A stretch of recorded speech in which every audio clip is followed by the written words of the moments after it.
Hai, selamat pagi anak Bapak sekalian. Bapak harap kalian semua dalam keadaan yang baik-baik dan sehat tentunya. Oke, pada pertemuan kita kali ini, yaitu pertemuan kelima, kita akan membahas materi tentang gaya. Ya, jadi nantinya antara materi yang lalu tentang gerak dan materi yang sekarang tentang gaya pastinya akan ada hubungan.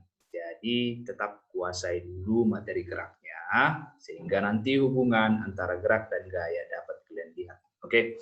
Nah, jadi hukum Newton tentang gaya ini ya terdapat tiga. Ya, pertama ada hukum 1 Newton, dia mengatakan bahwa suatu benda yang bergerak cenderung akan tetap bergerak dan benda yang diam cenderung akan tetap diam. Ya. Jadi hukum ini dinamakan juga sebagai hukum kelembaman. Ya, ingat ya, kelembaman. Oke. Kemudian dikatakan di sini bahwa objek tersebut akan tetap diam selama tidak ada gaya yang mengganggunya. Ya, selama tidak ada gaya yang mengganggunya. Ya. Oke, hukum kedua Newton. Hukum kedua Newton menyatakan bahwa gaya itu adalah hasil kali percepatan dengan massanya. Percepatan itu adalah acceleration. Jadi simbol dari percepatan itu adalah A dikali dengan massa, ya. Jadi ingat bahwa hukum 2 Newton gaya itu F, ya. Gaya yang disimbolkan dengan F, rumusnya adalah M dikali A, massa dikali percepatan. Hukum 3 Newton menyatakan bahwa setiap ada aksi pasti ada reaksinya, ya. Di mana antara aksi dan reaksi itu selalu berlawanan satu sama lain. Oke, yang pertama kita akan pahami lebih detail tentang hukum pertama Newton, ya. Seperti yang Bapak katakan tadi, ini merupakan hukum kelembaman yang menyatakan benda akan cenderung mempertahankan keadaan diamnya dan cenderung akan mempertahankan keadaan geraknya, kecuali ada gaya pengganggu yang mengganggu keseimbangannya. Oke, berikutnya apa yang dimaksud dengan gaya tidak seimbang, ya? Jadi gaya tidak seimbang itu adalah gaya yang dapat menyebabkan hukum Newton itu, ya, benda yang awalnya diam dapat menghasilkan kecepatan, ya, sehingga dikatakan benda itu bergerak. Berarti gaya tidak seimbang inilah yang menyebabkan benda diam atau benda yang seimbang itu menjadi bergerak. Seperti itu dia singkatnya. Oke. Berikutnya berapa contoh dalam kehidupan nyata tentang hukum 1 Newtonnya. Baik, bola sepak yang awalnya diam, ya, dibutuhkan gaya tendangan, ya, yang tidak seimbang pastinya, yang tidak seimbang. Untuk apa? Untuk mengubah gerakan bola yang awalnya diam tadi. Jadi kalau kita ingin bola itu bergerak, kita harus memberikan gaya tendangan yang tidak seimbang supaya bolanya bergerak. Nah, untuk proses tarik tambang seperti gambar kedua, ya, proses tarik tambang antara kedua regu, ya, akan memberikan gaya yang seimbang. Ya, apabila antara kedua regu memberikan gaya yang seimbang, maka yang terjadi adalah kedua regu akan tetap diam pada tempatnya. Namun, apabila salah satu saja nanti di antara regu memiliki gaya tidak seimbang yang lebih sedikit saja, maka nantinya akan terjadi pergerakan. Disitulah nanti ditentukan siapa pemenangnya, ya, pada tarik tambang. Oke. Kemudian hukum pertama Newton disebut juga sebagai hukum inersia atau sebutan lainnya sebagai hukum kelembaman, ya. Jadi kita pahami dulu konsepnya yang pertama, kemudian untuk pertemuan berikutnya kita akan mempelajari bagaimana memasukkan atau mengaplikasikan konsep ini ke dalam perhitungan mencari gaya, ya. Oke. Hukum 1 Newton dalam kehidupan nyata, ya. Jadi kalau kita perhatikan pada gambar terdapat lokomotif, ya. Sebuah lokomotif yang kuat mulai menarik barisan gerbong box yang sedang diam karena gerbong sangat besar. Mereka memiliki banyak inersia dan butuh tenaga besar untuk mengubah gerakannya. Begitu mereka bergerak, dibutuhkan gaya yang besar untuk menghentikannya. Jadi tadi kalau kita perhatikan awalnya, ya, lokomotif ini membutuhkan gaya yang sangat besar untuk menjadikan benda yang diam itu bisa jadi bergerak. Dia butuh gaya awalan yang sangat besar. Dan begitu juga sebaliknya, ketika lokomotif sudah bergerak, kita butuh gaya yang besar juga untuk membuat lokomotif ini menjadi diam. Ya, pastinya nanti lokomotif akan diam di setiap stasiun pemberhentian kereta. Kalau nanti lokomotifnya berjalan terus, ya nanti tidak ada penumpang yang naik dan tidak ada penumpang yang diturunkan. Ya pastinya. Jadi kereta api juga butuh perhentian. Ya. Berikutnya, jika benda yang bergerak cenderung tetap bergerak, maka benda bergerak tidak terus bergerak selamanya. Apa artinya itu? Artinya adalah hal-hal ini tidak terus bergerak selamanya, karena hampir selalu ada saja gaya yang tidak seimbang yang bekerja padanya. Ya, yang perlu kita garis bawahi di situ adalah akan selalu ya di dalam kehidupan nyata kita akan selalu ada gaya yang tidak seimbang. Tujuan dari gaya tidak seimbang ini adalah untuk menjadikan benda diam menjadi bergerak, dan sebaliknya benda yang bergerak menjadi diam. Itu tujuan gaya tidak seimbang. Sebuah buku yang meluncur di atas meja, ya, itu akan melambat apabila kita luncurkan di atas meja dan berhenti pada akhirnya. Kenapa hal ini bisa terjadi? Karena pada antara meja dan buku terjadi yang namanya gaya gesek, ya, atau yang disebut sebagai gaya kontak. Jadi terjadilah pergesekan antara buku dengan meja sehingga menjadikan gerakan buku menjadi melambat dan pada akhirnya berhenti. Dan hasil sampingan, nanti produk sampingan yang akan dihasilkan dari proses ini adalah panas atau kalor. Ya. Kemudian yang kedua, jika Anda melempar bola ke atas, pada akhirnya akan melambat dan jatuh karena gaya gravitasi. Ya, jadi ada gaya gravitasi. Gaya gravitasi itu merupakan gaya medan. Gaya medan itu adalah gaya yang tidak tampak, ya, tetapi ada di sekitar kita.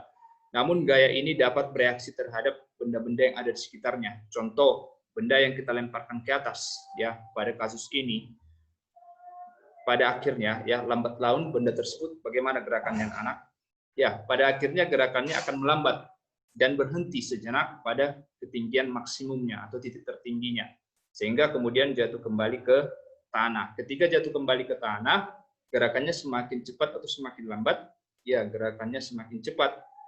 Ya, jadi yang menyebabkan hal ini terjadi, ya, naik bola yang awalnya naik ke atas kemudian turun kembali ke bawah dengan gerakan dipercepat, yang menyebabkan itu adalah gaya gravitasi atau gaya medan. Gaya yang tidak tampak tetapi dapat bereaksi terhadap benda-benda yang ada di sekitarnya. Di luar angkasa, ya, di luar angkasa itu gaya gravitasi kita anggap nol, ya, di daerah yang nol gravitasi. Ketika roket diluncurkan dari bumi sampai di batas ambang atmosfer kita, antara atmosfer kita dengan luar angkasa, di mana daerah tersebut gravitasinya nol, ya, artinya roket tersebut tidak ada dipengaruhi oleh gaya gravitasi lagi pada titik tersebut. Jadi ketika tidak ada gaya gravitasi yang mempengaruhi roket tersebut, maka pada roket tersebut akan terjadi yang namanya gerak lurus beraturan, atau kecepatannya nanti akan tetap sampai selama-lamanya. Ya. Jadi pada daerah medan gravitasi sama dengan nol, itu tidak ada gaya gravitasi. Sehingga kecepatannya dapat kita pertahankan konstan. Jadi apa ciri-ciri dari kecepatan konstan? Kemarin kita telah pelajari di pertemuan sebelumnya, bahwa ciri-ciri kecepatan sama dengan konstan atau tetap itu berlaku pada gerak yang berjenis apa? Ya, gerak lurus beraturan tepatnya. Oke. Hukum 2 Newton. Hukum 2 Newton simple, ya, singkatnya F sama dengan M kali A, itu formulanya, ya, di mana F sama dengan gaya, M sama dengan massa, dan A sama dengan percepatan. Nah, dari formula ini dapat kita amati bahwa gaya berbanding lurus dengan massa dan gaya berbanding lurus dengan percepatan. Ya, kalau kita amati. Nah, apa arti berbanding lurus? Arti berbanding lurus adalah ketika gaya yang kita berikan pada objek itu semakin besar, maka percepatannya akan ikut membesar juga, ya. Jadi contohnya ketika kita mendorong, ya, ketika kita mendorong meja dengan gaya 5 Newton, kemudian Bapak ambil kasus yang kedua, kita mendorong meja dengan gaya 500 Newton. Gaya 5 Newton dengan gaya 500 Newton, ya, sudah berbeda pastinya, sudah 100 kali lipat lebih besar. Nah, otomatis nanti percepatan yang dihasilkan pada benda yang kita dorong tadi pasti berbeda pula, ya. Pastinya tadi yang didorong dengan gaya 500 Newton pastinya lebih cepat gerakannya dibandingkan yang kita dorong saja dengan gaya yang 5 Newton, ya. Itulah artinya bahwa gaya itu berbanding lurus dengan percepatan. Kemudian apa artinya F sama dengan M kali A? F sama dengan M kali A seperti yang Bapak jelaskan di awal, terjadi yang namanya perbandingan lurus antara gaya dengan massa dan gaya berbanding lurus dengan percepatan. Ya, oke, mungkin Bapak ambil satu kasus pada poin kedua. Coba kamu bayangkan apabila kita membuat bola 2 kali lebih besar, ya, berarti 2 kali lebih besar kita menggandakan massanya, tetapi kita buat percepatannya tetap atau konstan.